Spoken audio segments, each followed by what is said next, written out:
Today I'm going to be showing you how to use the law of cosines to find missing sides and angles on a triangle that does not have to be a right triangle.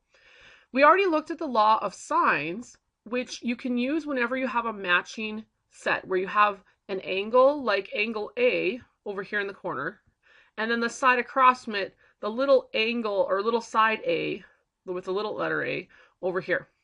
For example, on this problem we're going to do here in a couple minutes, we cannot use the law of sines here because I do not have a side and the angle across from it where I know both of them.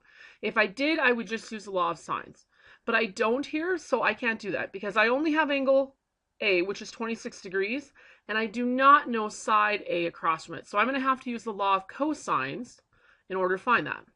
Well, what is the law of cosines? The law of cosines is a formula. It's actually a modified version of Pythagorean's theorem. With this version of writing it out here, if I cover up this end part here, I'll have c squared equals a squared plus b squared. That's Pythagorean's theorem. Just because it's not a right triangle, we modify that a little bit with this -2, your a and your b here, cosine c. Now, it may look like a really complicated formula to try to memorize, but it really does just follow a basic pattern. You always have a side over here on the left. Whatever side you're using, the angle that's across from that side goes at the end of the formula over here. So in these other versions that we have here, they're just rearranged the order of the letters. For each version, here we have side A on the left, then cosine A is over here on the right. Here I have side B on the left, then cosine B is over here on the right. That's your basic start of it. Now the stuff in the middle follows a basic pattern with the other two letters that you don't have on the end. So on this bigger version here where I have the C's on the left and the right, the letters on the inside are the A's and the B's. Where you have a squared plus b squared, just like you would have with Pythagorean theorem, then you always have -2, and then the same two letters that you used here, you have them again, but it is not squared. And then you always have cosine C, or cosine of the angle that's matching up, at the end. Same thing here, it's just moving around the way the letters are. I have A's on the end, so I use B's and C's inside. Here I have the B's on the end, so I use A's and C's on the inside of the formula. That's your basic pattern for your formula. So just remember you have your side squared, then the other two sides squared, and added together just like Pythagorean theorem. After that you have -2, those two numbers again that you used over here, and the cosine of the angle that matches up with the side that you have over here. Now, when you're using this formula, you're always either going to be finding the side over here, or you're going to be finding the angle over here. That's where your two unknowns are going to go, that you're going to leave as letters. We're going to start off by doing a problem where we're going to try to find the side. So here's my problem. If they don't already draw a picture for you, okay, draw a general, just random triangle ABC. It might not end up matching the way the answers turn out in the end, but the main thing that I want you to see if they don't give you a triangle is just whether things match up. So draw a triangle, put the big letters A, B, and C in the corner, and then across from each one put the little letters. So little letter C, across from angle A is little a, across from angle B is little b. For this problem here, they gave me the measurements of side B, side C, and angle A. So I took those and I filled them in on my picture, and then I wrote out the version of the formula that I'm going to use. I have angle 26, so I want to find the side opposite that, which is in this picture the A. So I put the A squared over here on the left, cosine A over here on the right, and then B's and C's get filled in for these missing spots here. Then you can take and you can fill in your numbers into your formula. So there's my numbers filled in with 10.2 and 9.3 filled in for these spots here, and cosine 26 on the end. Now, since the unknown is A over here, everything over here on the right-hand side is known. So you can simply take your calculator and punch in everything that's to the right side of the equal sign, and you're going to get a number. So take a second and do that right now. Pause the video if you need to.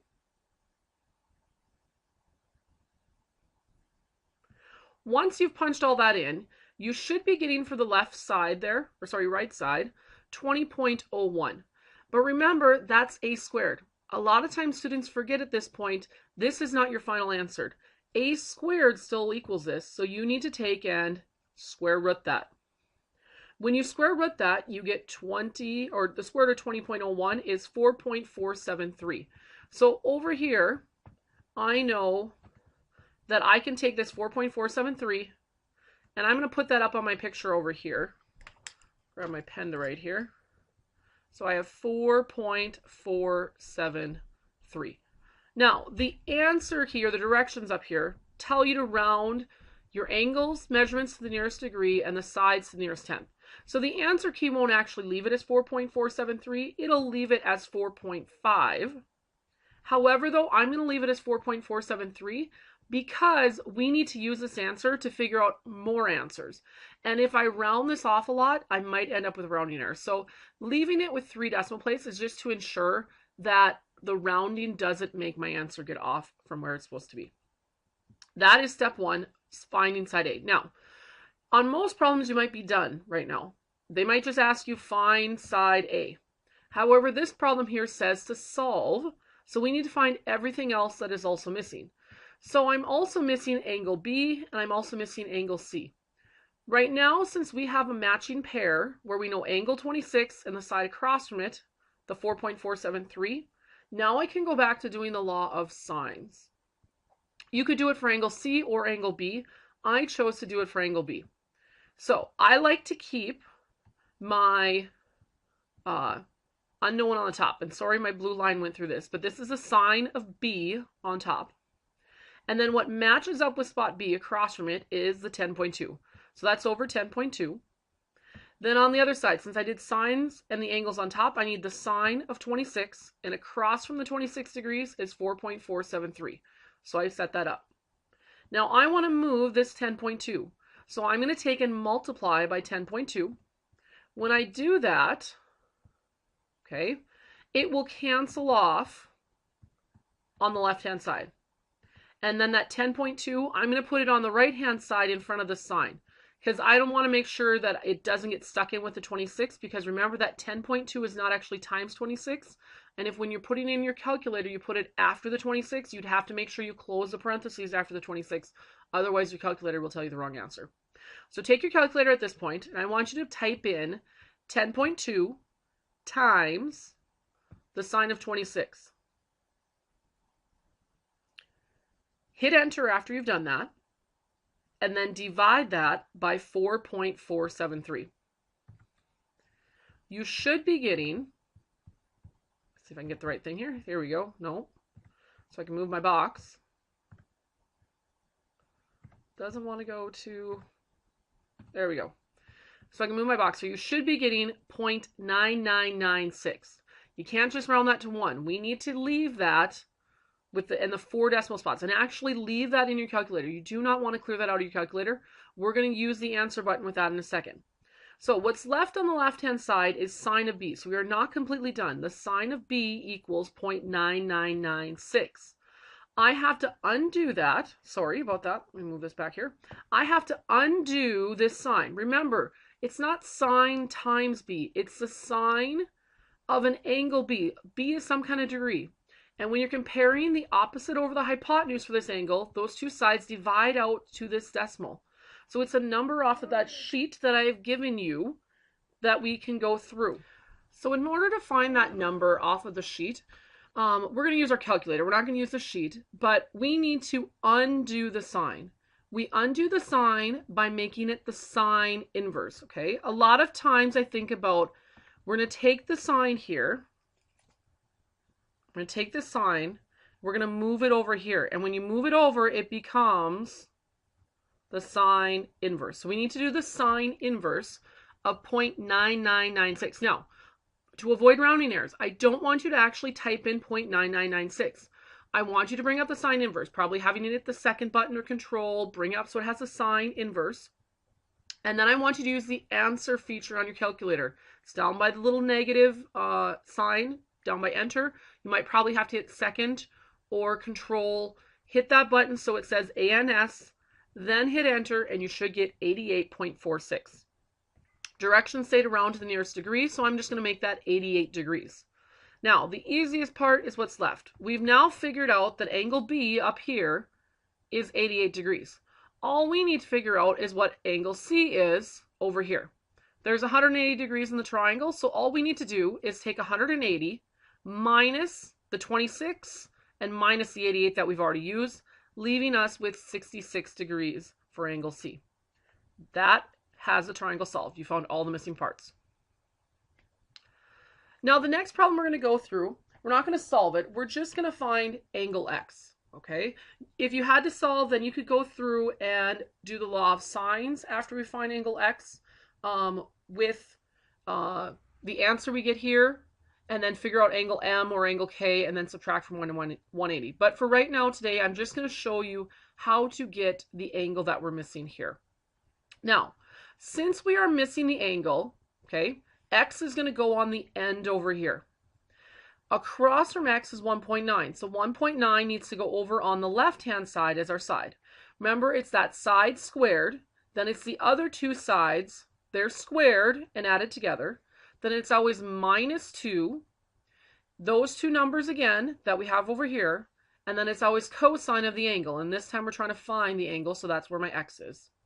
Now, last time we were able to punch in everything on the left-hand side here and just make it one big number. You can't do that when you have to find the angle, because this -2, the 1.3, and the 2.1 right here are times cosine X. That's different than if I combine all of these numbers and then have that times cosine X, because these over here are not with cosine X. So I want you to think about it like you break it up into some different groups. Over here on the left, I have the 1.9 squared. You can punch that into your calculator and get that. Then you can do your 1.3 squared plus 2.1 squared. That can kind of be a group, and you can get that number. And then you have your numbers that are in front of cosine. You can multiply those together. So I did each one of those. I squared 1.9, I get 3.61. I squared each of these and then added them. Okay, don't add first and then square. 1.3 squared plus 2.1 squared.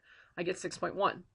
And then I combined these three numbers together, so I would have one number in front of cosine X. Then we want to start moving things away from X. You cannot combine the 6.1 and the -5.46 because this is times cosine X. So we're going to move that 6.1 over. So we're going to subtract it. When I subtract that, I end up with 2.49. I still have the -5.46 times cosine X, okay? Since this is multiplication, okay, and I want to move this now. A lot of times students want to add because they see this is a negative here, okay? We don't want to add this. We want to divide by this because it's -5.46 times cosine X. So we need to divide by that -5.46.